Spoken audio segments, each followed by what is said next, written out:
Hola, Startup Grind. How you doing? Yeah. I cannot see anybody. I've been told that there's a lot of people here, but I cannot hear you. How are you doing? Ow. Good.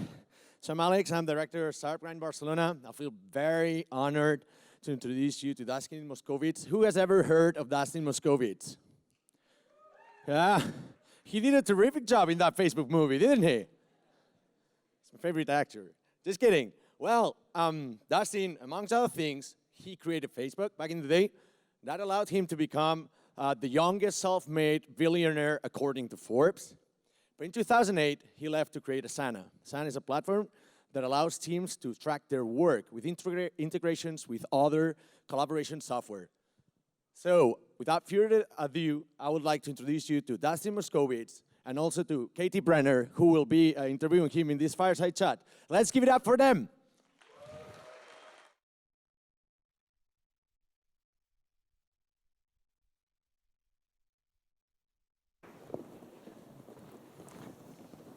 Hi, everyone. Thank you so much for joining us today. It's great to be here, and I'm really honored to interview Dustin. He and I had a very fun preliminary chat, and I think it's going to be a good conversation today. Absolutely. So I just want to dive right in. Dustin, a little bit ago, you wrote an essay on work-life balance, and in it, you described your time at Facebook, which was such a rocket ship. It's, I think, by every objective measure, an extremely successful company, and you had a great experience there. So I'm curious about how work-life balance could have made that experience better or could have improved on the company for its employees when things were going well in so many ways.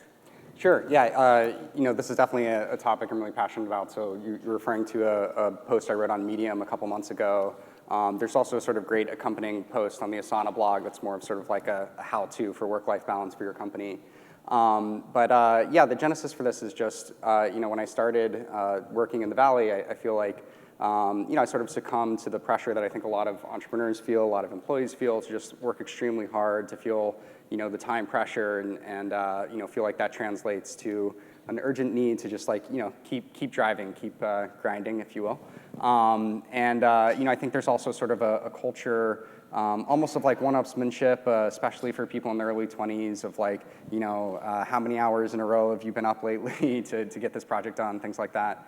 And it just, so I sort of fell into that and, kind of burnt myself out in a lot of phases. And, I think a lot of people look back at that and say, oh, that's what you needed to do. That's what it takes. I think I even heard one of the interviewers saying something like this. That's what it takes to be successful. But I actually think we were successful kind of in spite of it, because looking back, I can see how it affected a lot of my interactions. It affected my focus, affected my ability to make good decisions.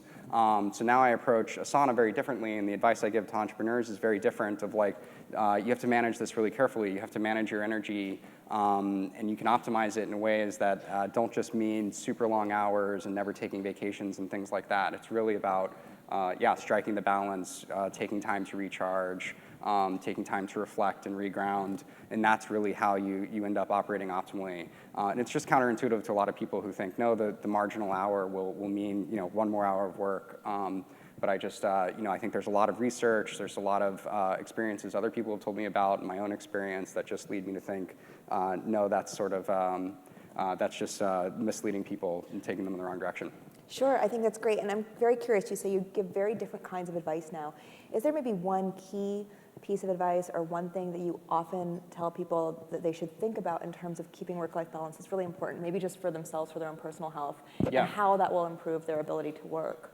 Yeah, so, one thing that I think is really many pieces of advice, but just like think of work-life balance as fractal, right? Like you've got to take breaks during the day, you've got to like go around, you've got to take a walk every once in a while, you've got to actually take your nights and like unplug from work and not just be emailing up until you fall asleep. You should take your weekends, you should take actual vacations during the year, and even on even longer time arcs than that, I really encourage people to take sabbaticals, and we've engineered that into the the Asana benefits. You really just have to think about the sort of times to recharge that match the lengths of time you're focusing. Got it. The idea of workaholism is so important to so many people in the Valley. So even if you're personally setting a good example, it might not always translate. I'm curious about what Asana is doing as an organization to build in measures to preserve a culture of mindfulness as, like many startups, you're growing very, very fast. Sure. Oh man, I could talk for hours on that. Again, I'll just point out, we write a lot about this. I've actually written an entire post about mindfulness specifically. But the sort of meta answer, ironically, is to be mindful and to think about it, take time for it, and be intentional. And that is manifested in a bunch of different ways. So we similarly at Asana have sort of like fractal periods of rest and focus. So people who are familiar with agile software development know about sprints and off sprints. That's one form of it. We also do it in these longer cycles called episodes that are about 4 months long, and we take a full week of time in between those to do planning and reflection and kind of recharge. It's actually, we call that Roadmap Week. It's actually happening in Asana right this minute. And yeah, just, we have to really encourage employees, again, to, take sabbaticals, take vacations. We may be one of the only cultures where your manager will say, like, hey, you haven't taken a vacation lately, like, kind of push you out the door a little bit. Resumes are going to come flying in after Yeah. this, just so you know. But you have to keep it in balance. You still have to work hard when you're working, and we work extremely hard, but, can go in either direction. Sure. And I'm curious, you mentioned Roadmap Week, where you plan and reflect. Could you talk about some of the things that get done during Roadmap Week that maybe allow Asana to grow without as many pain points as I think a lot of startups experience? Sure. Yeah, so I think a lot of companies do like quarterly planning. So in some ways, it's very similar to that in terms of each of our like the marketing team, the PR team, each of the product development teams. They're all meeting to kind of plan their next chunk of work. But in addition, we're reflecting it sort of more abstract ways. So for example, there will be a committee about the Asana values, and sometimes we'll kind of like refine what those are. Sometimes we'll just explain them a little better. We'll try and find opportunities to bring them into some of our practices. There'll be a committee on like internal communication, sort of like reflecting on whether the cadence of our all hands and the way we're using them are useful. Just sort of like looking for places where there may start to be some cracks, or the seams are fraying a bit, and trying to plan ahead. So I think in a lot of companies, a lot of problems don't get addressed until like literally the wheels are falling off the bus, and you like have to address it, or the whole company is going to blow up. And in Asana, we use Roadmap Week to be a point where we're saying, okay, what's starting to be a problem? Let's try and get out ahead of it. And then it's a lot easier to address, because then you can just do more minor course corrections that can help you get to that next scale of growth. Sure. So before I got here today, I interviewed a bunch of entrepreneurs just to ask them what they thought of mindful work. And one question that came up again and again was personnel issues. They said, when you're hiring at a startup and things are moving fast, sometimes you can't deal, or you feel that you can't deal with someone you've hired who's not working out, or somewhere there's a communication breakdown, and they don't know how to deal with that situation. That's the situation that came up specifically again and again. How do you deal with that situation? A talented person, and nobody has the time or the wherewithal to really understand the problem. How would that work out at Asana? How would that be dealt with in a more mindful way?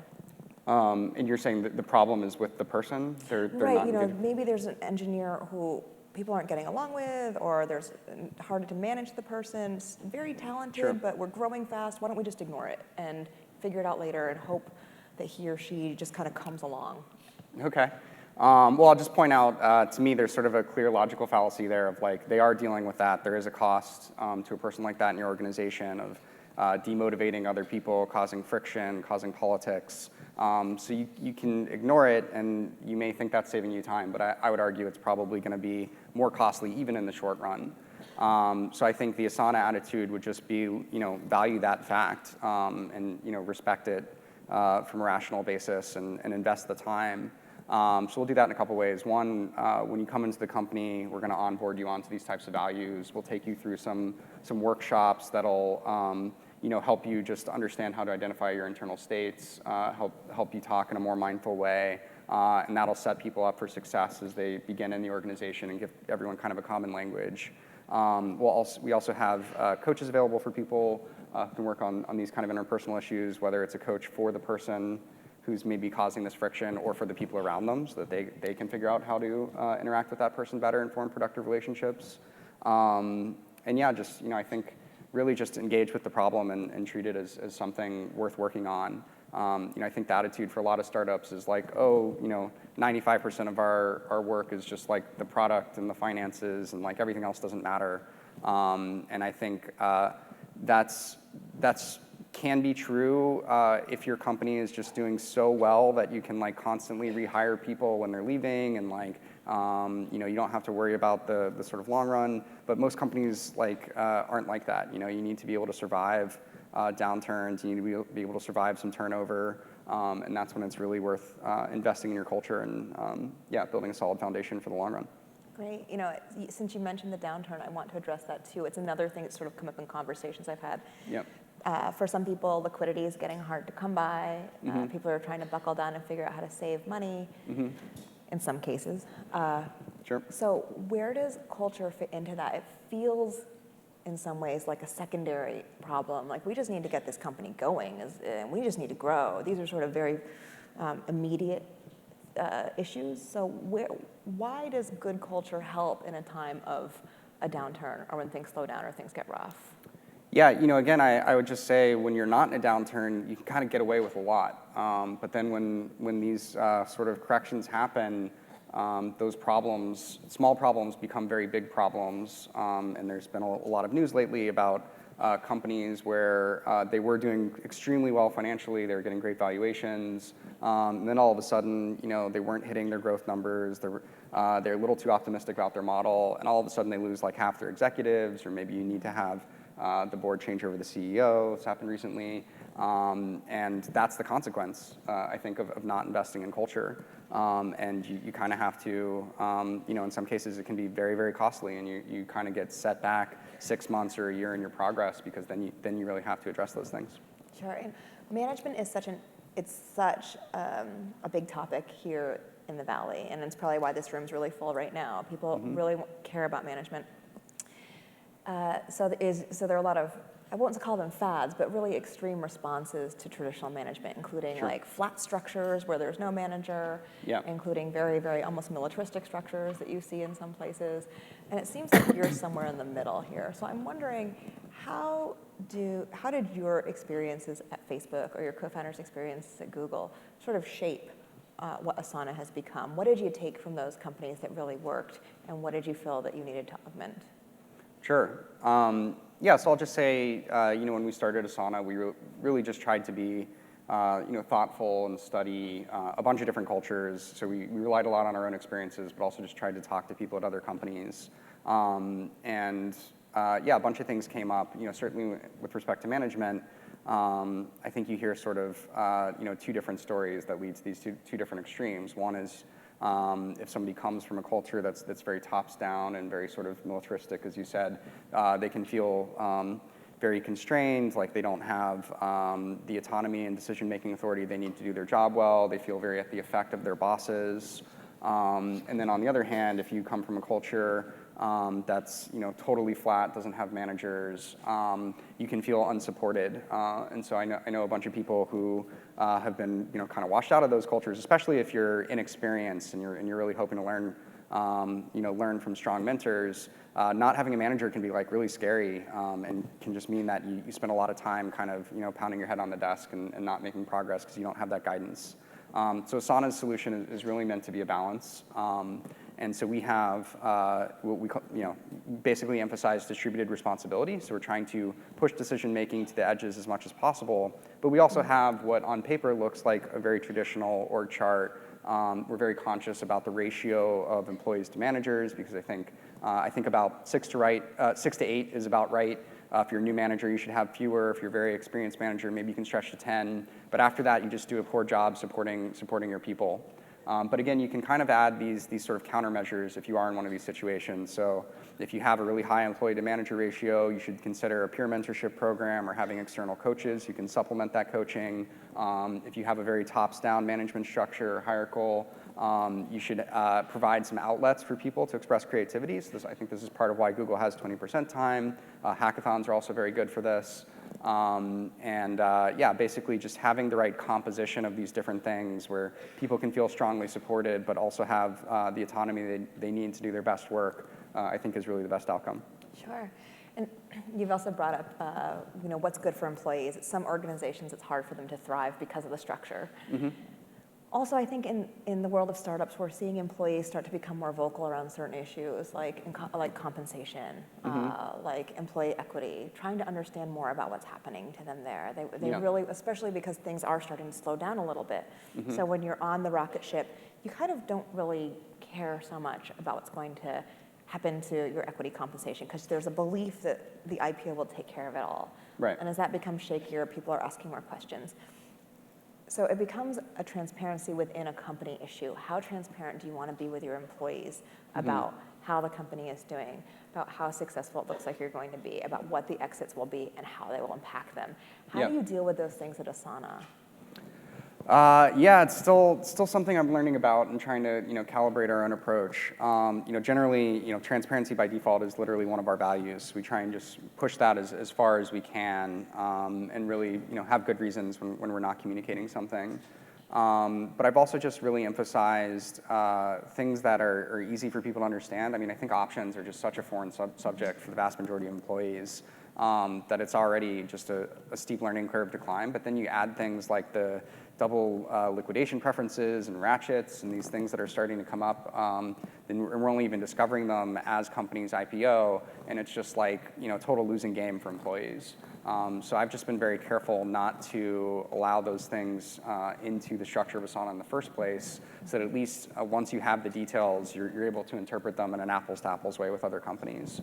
But yeah, I think it's just like kind of a really unfair situation for employees in general. Once people are sort of 10, 15 years into their career, they develop more of a mastery around these subjects and ask smarter questions, and I think have more of a bias towards the companies that are going to be steady and consistent than the ones that claim to be rocket ships and just go for highest possible valuation at all costs and these things.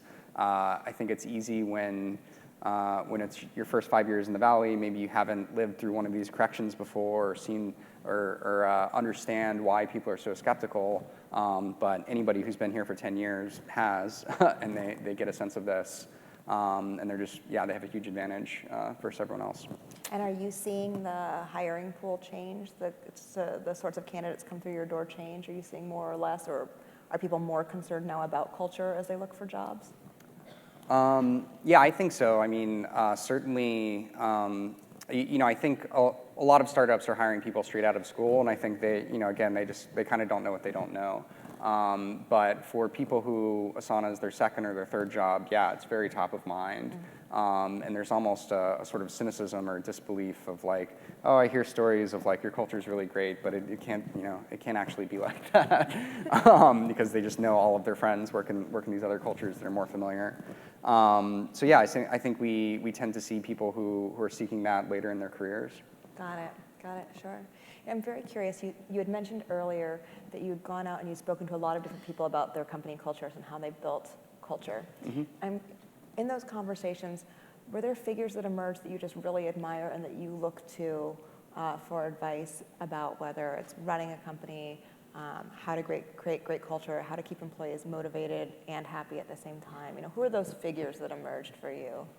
Yeah, I think the one that I probably lean on the most is actually Sam Altman. He hasn't run a company himself for a while, but obviously he interacts with a lot of companies through YC. And his blog is just really great in sort of approaching the employee point of view on things like options and exercise windows and all of these things. So I've just really respected a lot of what he has to say, and almost on a weekly or monthly basis, and like asking him about a particular question, like how would you approach this? Other people I would point to, so Adam D'Angelo, who's on the Asana board, Patrick Collison, and then of course I talk to Zuck quite a bit still, and really try and take some of the best lessons from Facebook. So you guys are still friends? Yeah, You're absolutely. Still speaking up to him? Yeah, still on speaking terms. Okay, good to know. And I guess finally, I'm really curious, what are some specific things you're doing to keep your own employees motivated? Because within this culture, some of the things you described feel like very long view thinking, really planning for the future, really seeing a distant picture. How are you keeping people motivated to still complete tasks that need to be done, sometimes urgently now? How are you balancing long and near-term goals? Yeah, I mean, well, so for one thing, we just like talk about it literally like that. It's part of the internal master strategy to be intentional about balancing short run and long run. And I think there's a couple things I would emphasize. So one is just making sure there's real clarity of plan, purpose, and responsibility. So I think people get especially demotivated when they're unsure what they're supposed to be doing versus what their teammates supposed to be doing. That's when you get into turf battles. They get demotivated when it's unclear how this particular task levels up to the company mission. So my co-founder Dustin is particularly good at when people get into that state, he'll sit down with them and be like, okay, you're typing up this code review. What's that in service of in terms of a larger project, and just walk them all the way up the chain. And you have to kind of checkpoint your progress. So episodes are also a good structure for that. Roadmap week is both a time to plan for the future and also ground in what we just accomplished and evaluate how we did with our sort of near-term goals and set the ones for the future. So yeah, you have to talk both about the long run and also, again, it's fractal. You have to talk about what are we doing in the next year, what are we doing in the next 4 months, what are we doing in the next sprint, what are we doing today. Mm-hmm. What are the signs that you look for that show you that an employee is not motivated, a danger sign that you can see and maybe somehow intervene before it becomes a problem? Well, again, I think if you have these strong support networks with managers who actually have time to engage with their reports every couple of weeks, it's pretty obvious. I think you have to be kind of negligent to have someone demotivated for an extended period of time and not be able to notice it. Got it. So, this has been really great, and I guess to sum up, it's really about talking to people all along the way and great communication, open lines of communication, Yep. and really conscientious planning around how people are treating one another at the company. Exactly. This is fantastic. Dustin, thank you so much. Thank you. Great. Success.